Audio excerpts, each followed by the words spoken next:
Agir contre l'immigration clandestine, c'est désormais le combat qu'il a décidé de mener après plus de 3 décennies passées en France. Joseph Nyoleba Tagbo, alias Tompino, est l'invité de cette émission. Mesdames et messieurs, bonjour. Bienvenue à vous sur les antennes de l'Intelligent TV. Tompino, bonjour. Bonjour, Monsieur Khalil. Merci d'avoir accepté notre invitation. Tout le plaisir pour moi. Comment vous allez? Je vais bien. Vous nous venez de la France, là, c'est ça? Oui. Depuis combien de temps vous êtes ici à Abidjan? Ça fait 2 semaines que je suis à Abidjan pour les mêmes activités au niveau de l'immigration clandestine, dont je suis le président. L'ONG agit contre l'immigration clandestine. Oui, cette ONG qui a vu le jour en cette année 2023. Tout à fait. Pourquoi une telle ONG, une telle initiative? Pourquoi? Je pense que vous suivez bien l'actualité, ce qui se passe depuis un certain temps. En Tunisie, en Sud-Saharienne, nous avons nos jeunes frères, nos enfants, qui meurent pour la traversée de l'Atlantique. Donc, moi étant depuis près d'une trentaine d'années un migrant qui est parti de façon clandestine en Europe, le retour aujourd'hui m'appelle pour le savoir que j'ai pu faire là-bas et de parler aux jeunes, de dire non à cette traversée de l'Atlantique parce qu'il y a trop de morts. Voilà mon cri de cœur qui fait que je reviens dans mon pays et pour faire ma part de vérité et pour aider les jeunes.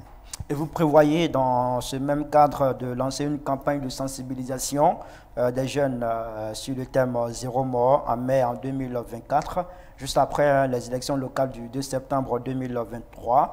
Alors dites-nous concrètement comment cette opération va-t-elle se décliner? Tout d'abord, M. Khalil, je présente toutes mes condoléances au président Bédié, qui, dans ces jours, qui est parti.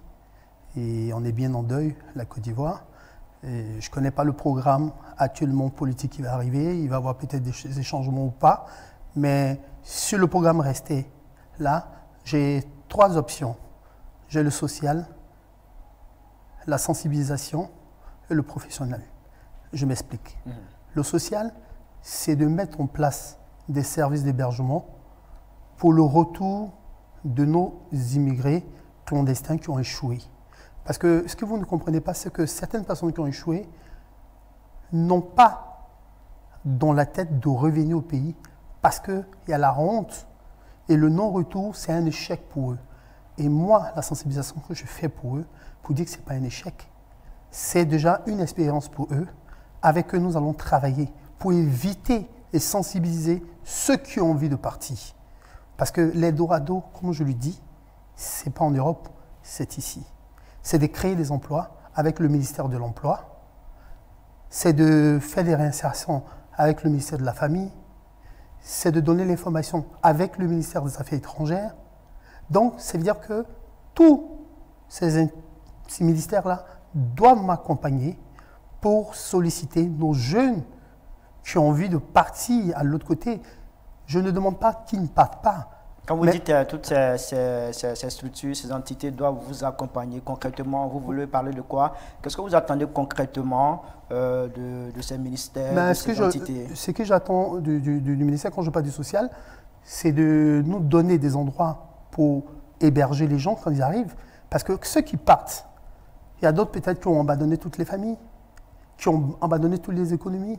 Mais quand ils rentrent au pays, ils vont où? Qu'est-ce qu'ils font? Il faudra bien que nous, on reste avec eux, on les récupère, on les accueille, on met un numéro vert, que ce soit WhatsApp, Twitter, pour que ces personnes-là communiquent avec nous et qu'on leur donne l'envie de retourner dans le pays pour leur donner leur chance. Il y a la technologie, il y a les nouveaux, comme on dit, l'antique, le retour à la terre, des formations de mécanique, de pâtisserie, de cuisine. Mais tous ces métiers-là, qui va le faire? Alors, ce que vous êtes en train de nous dire, c'est quoi? C'est que lorsque ces jeunes reviennent de l'aventure, après un échec, vous êtes disposé à leur permettre d'avoir... Ils ne viendront pas. On ira les chercher. Ils ont fait l'échec, ils ne peuvent pas traverser. Et vous partez les chercher?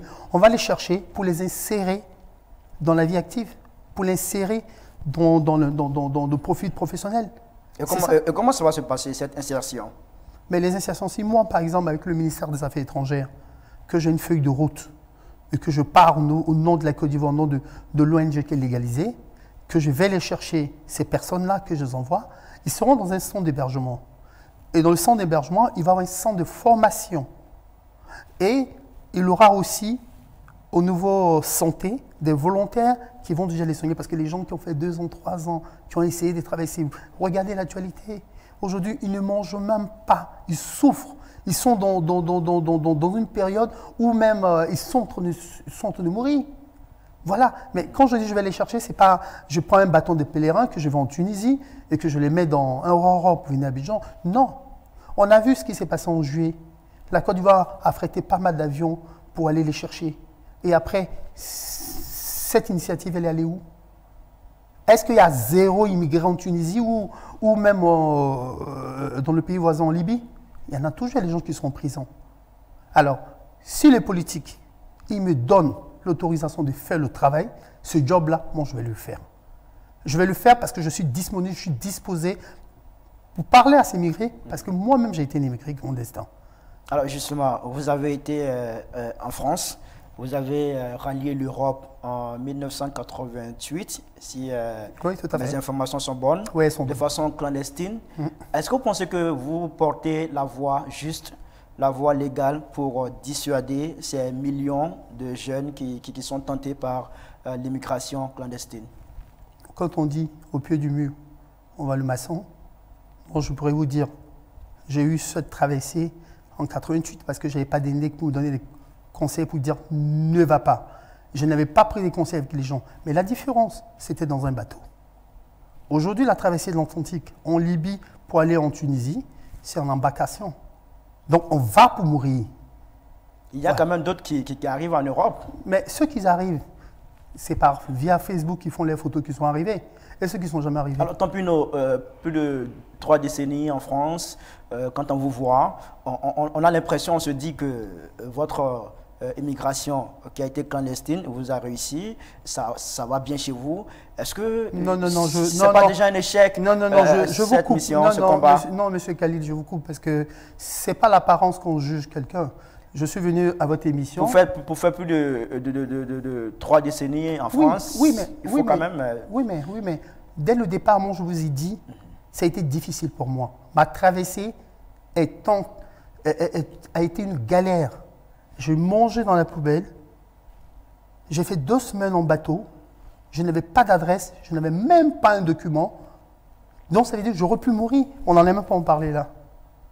Voilà. Donc, cette traversée-là, si moi, je ne sers pas des leçons pour parler à la jeunesse, et que parce qu'après 40 ans, je reviens, j'ai l'air beau ou j'ai l'air ceci, cela, je dis non.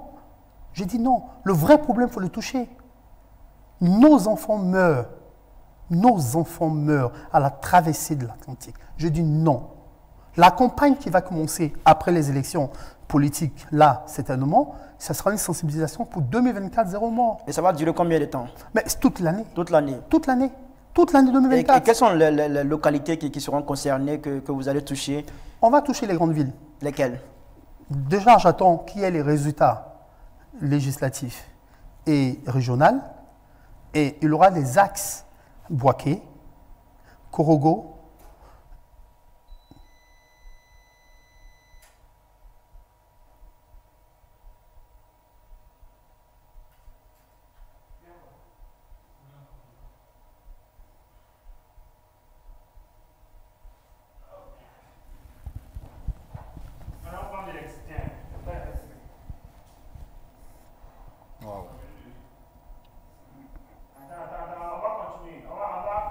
On continue. Vous avez mis l'autre dans la boîte, non? Non, on va continuer. On va faire rentrer la récipient. On va juste continuer dessus. Non, je veux dire, ce qu'il a déjà fait là, sans enregistrer, non? Voilà, on va continuer.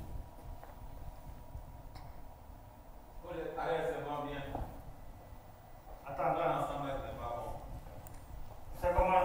Non, quoi? Ok, il faut la mise au point.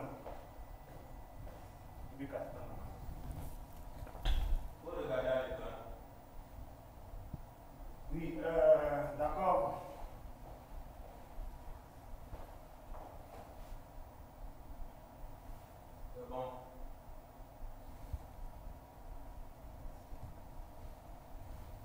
Ok, David.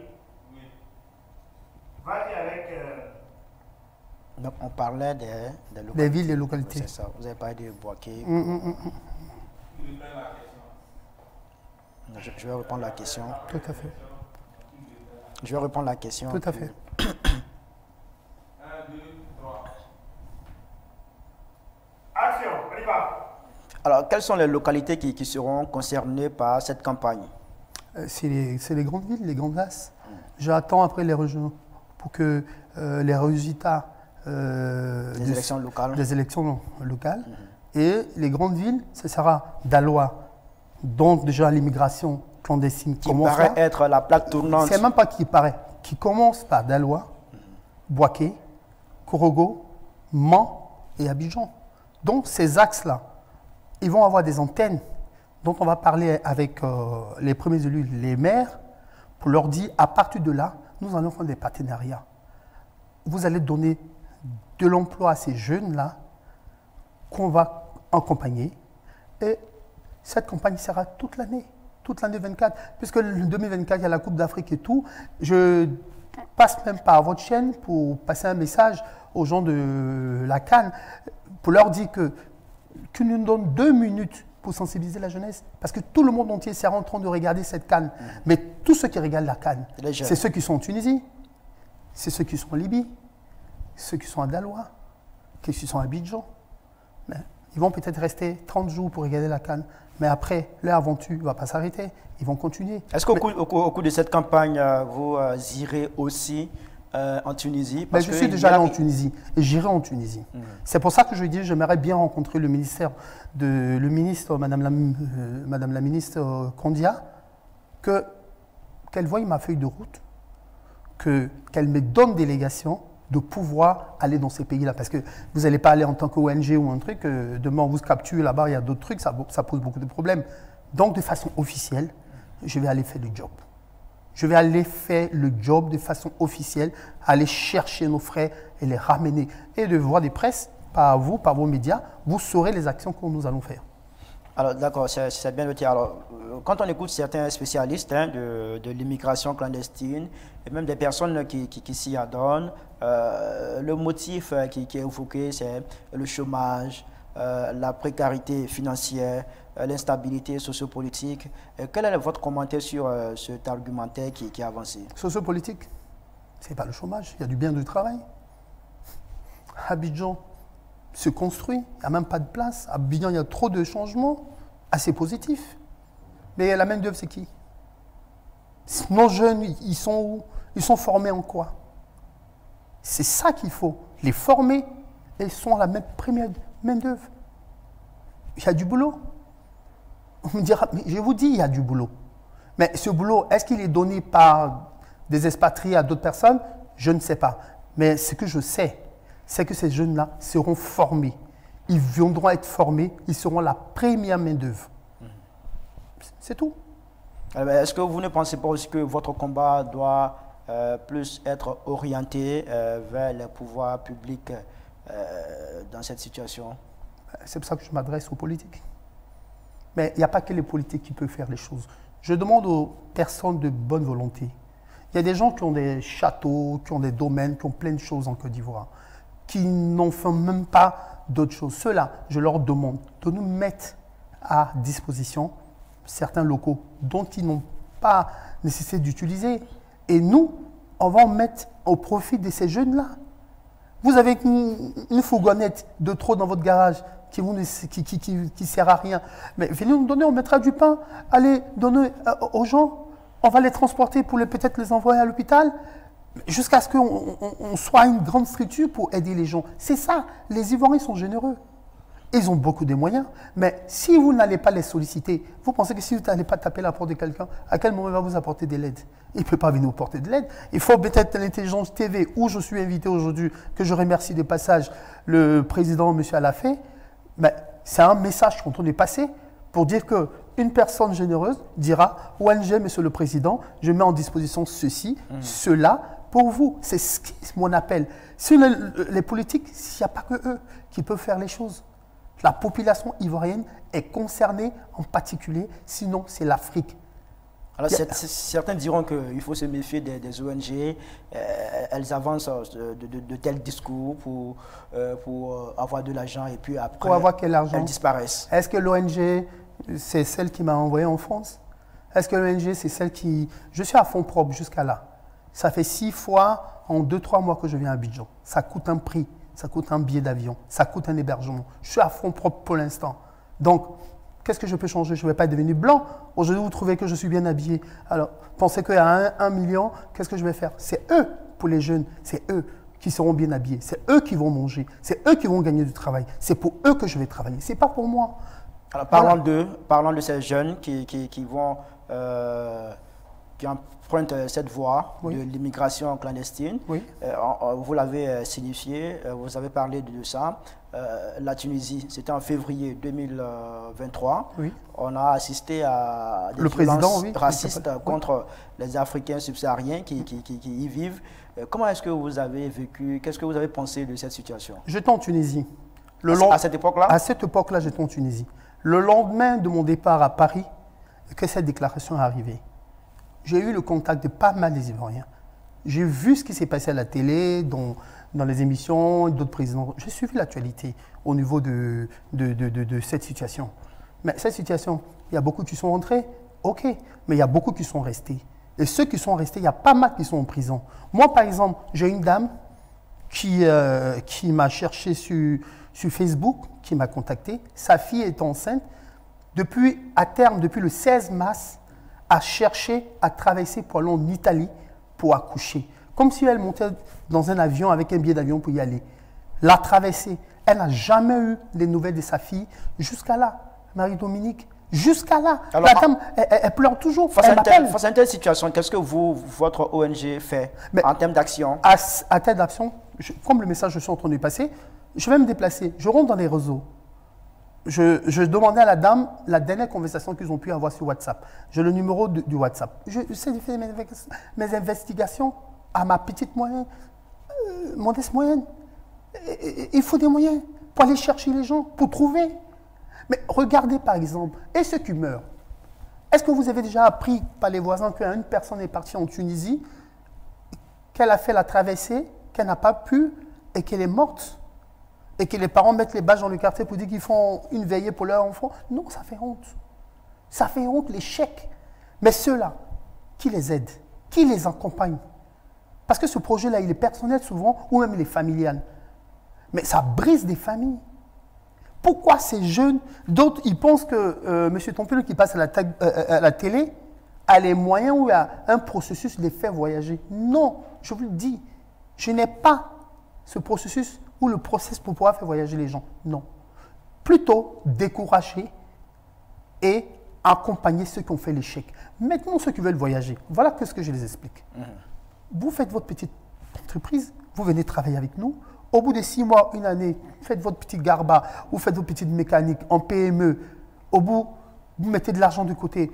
Mais vous allez demander les visas comme tout le monde. Aller en Europe, c'est bien. Mais aller de voie légale, c'est mieux.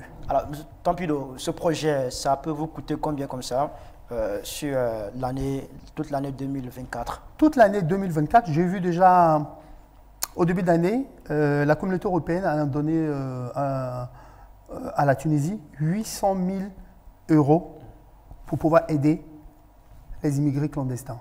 Donc, ils n'ont même pas quelque chose d'autre. 800 000 €, ça donne combien de francs CFA? Ben, on est presque à quelques milliards déjà. D'accord. Ben, nous, à partir de 200 millions à 500 millions, l'année 2024 peut tenir et aider ces jeunes. Voilà. Et moi, je mets au défi, même je parle même au gouvernement. Mon ONG, elle est déclarée. Ils vont regarder ce que nous faisons et par voie de presse, comme ce que je suis en train de faire, on va rémunérer à chaque fois. Celui qui a sa calculatrice, il comprendra que c'est un sou qu'il donnera, c'est un sou viendra à ces gens. Pas pour nous enrichir, pourquoi faire? Donc vous avez besoin au maximum 500 millions. 500 millions, je pense que ça peut être un départ parce que 500 millions, à la fois on a l'impression de millions, c'est trop, mais c'est rien du tout. Un avion qui va aller chercher 300 personnes, vous savez combien ça coûte? Ça veut dire que les 500 millions de fois, même, ça va finir en 24 heures. Est-ce que ces personnes ont vraiment envie de revenir? Parce qu'avec l'affaire... Il va avoir un service de psychologie. Si tu ne reviens pas dans ton pays, où est-ce que tu vas aller? Tompino, on sait, avec cette affaire de la Tunisie, l'État de Côte d'Ivoire avait mis en place un système pour rapatrier des Ivoiriens. Oui. Et il y en a qui sont venus, il y en a d'autres qui ont dit non, qu'ils ne viennent pas et qui sont restés là-bas en Tunisie. Est-ce que vous pensez, là où l'État a presque échoué, vous pouvez réussir? Vous savez, l'État, vous avez l'État. Oui. Ça veut dire que... Qui a plus de moyens que vous. Oui, ils ont plus de moyens. Mais est-ce que c'est leur travail? Est-ce que vous pensez que l'État fait ça à temps plein? Moi, je ferais ce métier en temps plein. Si l'État a échoué, que l'État me donne la responsabilité de pouvoir le faire. C'est ça le problème. Parce que le problème, c'est l'État. Ça, c'est autre chose. Vous dites l'État. Mais l'État, ce n'est pas Tagbo Joseph. Moi, je pourrais aller en Tunisie, parler, aller dans les prisons, parler aux gens. Nous avons des ambassades qui sont là-bas. Je ne dis pas qu'ils ne travaillent pas, bien ou pas, mais je vous dis, ça, c'est l'État. Nous, on a besoin des moyens, que ce soit l'État ou des personnes de l'Andad ou d'autres personnes. Et moi, je ferai ce job-là et je vais rendre compte à la Côte d'Ivoire pour leur montrer que les jeunes, si 10, 2 est revenu, qui travaillent avec nous, que cette personne est sortie, passera au journal, passera dans vos télés, ils vont témoigner. D'accord. Est-ce que vous pensez vraiment que c'est un problème qu'on peut régler? Vous, personnellement, vous êtes parti en Europe de façon clandestine en 1988. Avant vous, ça existait. Après vous, ça continue d'exister et ça prend de l'ampleur. Est-ce que vous pensez que c'est un problème qu'on peut régler? On peut régler? Oui, oui. Oui, nos pays peuvent régler ce problème. C'est un problème politique. Oui, sociopolitique. On peut le régler, ce problème. Oui, on peut régler le problème. On a dit l'année de la jeunesse 2023. Les actions menées de cette année-là, elles sont où qu'on les réunit? Après, il faut avoir un bilan. Voilà, il faut avoir un bilan. Donc, ces jeunes-là, ils feront partie de ce bilan de 2023 et que le ministère de la Jeunesse a réussi et qui va réussir. Et ce ministère-là, j'aimerais bien travailler avec eux. On contrôle le ministre Mamadou Touré. C'est vrai qu'il est en campagne, son planning est très, très serré. Mais moi, je suis là. Je suis là. Je ne bouge pas, je suis là. D'accord. Alors, c'est vrai, vous luttez contre l'immigration clandestine, mais avant, vous avez été manager. Le premier manager de l'artiste chanteur Ziké. Il a eu un seul, même pas deux. Voilà, le seul d'ailleurs. Merci. Quel souvenir gardez-vous de votre collaboration? Ben, très bien, très très bien. C'est avec Ziké, c'est un frère, on a appris le métier ensemble. Lui, il a commencé chanteur devant moi. Moi, de façon informelle, je me suis mis comme manager, mais au fur et à mesure, étant en Europe, on a appris beaucoup de choses, on s'est formé. Donc, on a eu une très bonne collaboration. Et jusqu'à aujourd'hui, il fait partie de mes conseillers de mon l'ONG. Vous êtes toujours en contact, vous on parlez toujours. On se parle tous les jours, on ne parle pas de musique. Aujourd'hui, le combat, on a commencé ensemble. Nous sommes partis au Niger. Et du Niger, il est tombé malade. Quelqu'un l'a pris pour l'envoyer en France. Moi, j'ai pris la route, je suis venu en Côte d'Ivoire. Et c'est de Côte d'Ivoire, j'ai pris le bateau pour aller le rejoindre en France. Donc, cette immigration-là, lui, peut-être, l'a pris l'avion. Moi, j'ai pris le bateau. Mais on est concernés. C'est un combat. C'est un combat qu'on doit aller au... Alors, comment vous expliquez le fait que vous n'ayez eu qu'un seul artiste? Ça peut arriver. C'était le meilleur. On a un seul artiste parce qu'on a envie de l'avoir. C'est que de pouvoir se diversifier. J'aurais pu. J'ai fait des collaborations avec d'autres personnes. Mais bon, c'est le destin. Je pourrais le dire, c'est le destin. C'est pour ça que j'en ai eu un seul. Est-ce que quelque part, les artistes n'avaient pas peur de collaborer avec vous? Il y avait un manque de confiance, un manque de crédit? Non. Aujourd'hui, la nouvelle génération ne me connaît même pas peut-être. Voilà. Mais quand je dis qu'on a fait 92 un album des Ziké, beaucoup de rappeurs, beaucoup de ceci, ceux-là, ils étaient peut-être à Martinez ou d'autres ne même pas en connaissent. Voilà. Et je peux vous dire à certains managers qui ne sont pas même de mon âge, mais qui me connaissaient, qui sont allés au métier parce qu'il y a Tompino qui était le manager. Voilà. Tompino, c'est aussi 44 ans d'expérience dans le showbiz. Qu'est-ce que vous en retenez? Mais un peu du bien parce que les générations ont beaucoup changé. Nous, aux années 90, C'était un métier qu'on faisait par passion. Ce n'est pas pour de l'argent, c'était vraiment pour la passion. On pouvait en compter combien qui étaient les grands artistes. On parle de Mewé, Gagiseli, tout. Ça, c'était la génération du temps. Maintenant, après, il y a une nouvelle génération où on parle de blim blim, beaucoup d'argent, que de l'argent. Mais l'argent ne fait pas tout, des fois aussi. Voilà, on fait beaucoup de choses par passion. Et puis, on le fait le métier parce qu'on aime d'abord. Et après, on peut avancer sereinement. Est-ce que c'est aussi votre regard sur la promotion culturelle en Côte d'Ivoire de nos jours? Vous pensez que les promoteurs culturels sont beaucoup plus attirés, plus portés sur l'argent, c'est cela? Beaucoup de buzz. On voit des jeunes. Moi, j'aimerais bien être conseiller de ce domaine-là. On n'a pas besoin de faire beaucoup de bruit. Il faut faire des actions, il y a des choses. On a vu... Ils estiment que c'est ce qui marche actuellement. Il faut faire du buzz pour se donner de la visibilité. Comme dans les réseaux sociaux, les visibilités, d'accord. Ben, ça, c'est eux qui voient, c'est leur choix.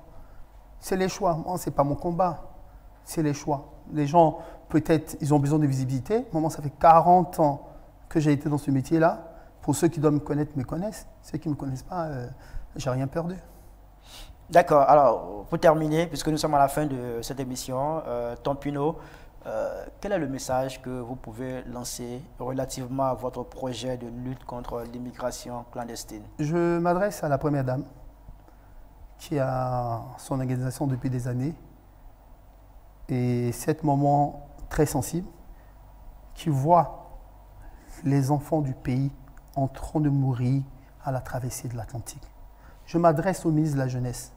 Donc, le président de la République a parlé que l'année 2023 est l'année de la jeunesse. Que ce ministère-là rentre en contact avec moi, qu'on puisse travailler. On va s'asseoir et travailler. Je lance le message à Madame le ministre des Affaires étrangères. La feuille de route, elle doit la voir. Elle doit envoyer son frère, son fils, son président de ONG qui est moi, aller chercher, m'accompagner, aller chercher ces jeunes pour rentrer dans le pays. Et le ministre de l'Emploi, qu'on travaille ensemble pour avoir de l'emploi, qu'on les place. Le social. Certains ministres sont tous concernés.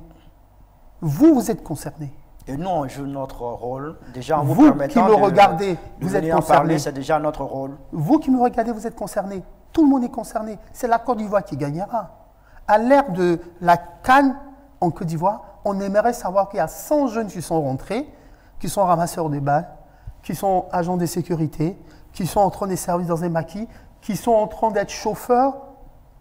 Mais ça sera une action assez positive. Parce que personne ne l'a déjà fait. Mais moi, avec mes activités en France, j'ai tout arrêté pour revenir dans mon pays, pour servir mon pays. Est-ce que c'est pas un peu exagéré de dire que personne ne l'a encore fait? Oui, mais je mets au défi ceux qui l'ont fait, qui donnent les résultats. Ceux qui l'ont fait, qui donnent les résultats, ce qu'ils ont fait. Voilà, c'est tout ce que je demande. D'accord. Merci beaucoup à vous, Joseph Nyoleba Tagbo, alias Tompino, président de l'ONG Agir contre l'immigration clandestine. Merci d'être passé sur notre plateau pour nous déballer votre projet. Et puis, on vous souhaite beaucoup de chance, plein de succès dans cette lutte. J'attends votre contribution, Intelligence TV. Elle est déjà là. Merci. Merci beaucoup à vous. Au revoir. Merci à toutes et à tous d'avoir suivi cette émission. À très bientôt sur nos antennes pour un autre numéro de votre émission, L'invité. Au revoir.